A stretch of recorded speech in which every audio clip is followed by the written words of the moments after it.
All right, today we're jumping into a really powerful idea, something that's crucial for navigating the world we live in. We're talking about holistic flexibility. And you'll see, this is a framework that's not just for giant corporations, it's for you too. So, let's get right into it. So think about this for a second.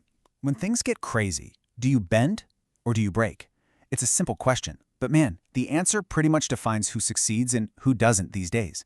When a disruption hits, whether that's a market crash, a supply chain nightmare, or something in your personal life, what's the secret sauce that lets some people and businesses adapt and thrive, while others just crumble? Here's how we're going to break this down. First, we'll nail down what holistic flexibility actually means. Then we'll look at the three big pillars that hold it up. After that, we'll see how it plays out in the real world, and this is the really cool part, how it even applies to our own minds. And finally, we'll take a peek at what's next. Okay, first things first, let's lay the groundwork. What are we actually talking about when we say holistic flexibility? At its heart, it's not just about being good at one thing. It's about weaving together your big picture strategy, your day-to-day operations, and all your tech into one seamless, tough-as-nails system.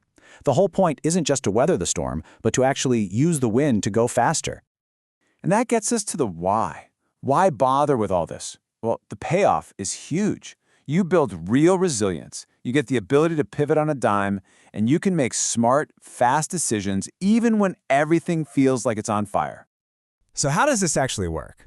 Well, it's all built on three key pillars: strategy, operations, and of course, technology.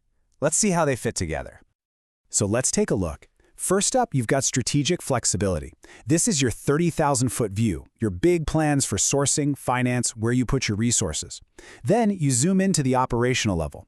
This is the day-to-day, the nitty-gritty, how you manage your factory, your shipping, your energy use. And what ties it all together? That's the technological pillar. All the tools like AI and automation that make the magic happen.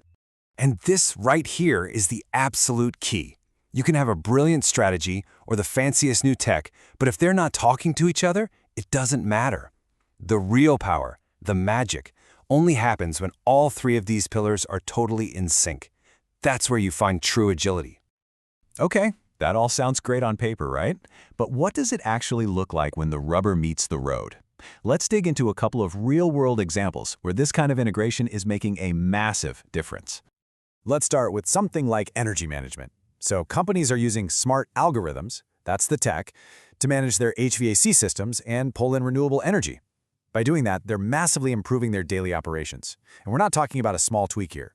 This leads to some serious savings and efficiency boosts. It's just a perfect case of tech and operations working hand in glove. Or how about sourcing? For years, the standard playbook to lower risk was just to have a backup supplier. Simple. But now, AI can chew through mountains of data to predict a disruption before it happens and find the best path forward in real time. It's a huge leap from just a strategic guess to a truly integrated strategic and technological move. So what's the connective tissue here? What's holding all this together? It's the company's information systems. A really flexible IS is like the digital glue. It connects the big sourcing ideas to what's happening on the factory floor all the way to the final delivery. It's the nervous system that enables that synergy we keep talking about. Okay, so we've been talking about supply chains and big companies, but here's where things get really interesting and really personal. It turns out these exact same principles of resilience and adaptability apply to the most complicated system of all, the human brain. It's a concept called psychological flexibility. And really, it's just our ability to stay in the moment, be open to whatever's happening, good or bad, and still move toward what we value. And there are actual tools people use to get better at this.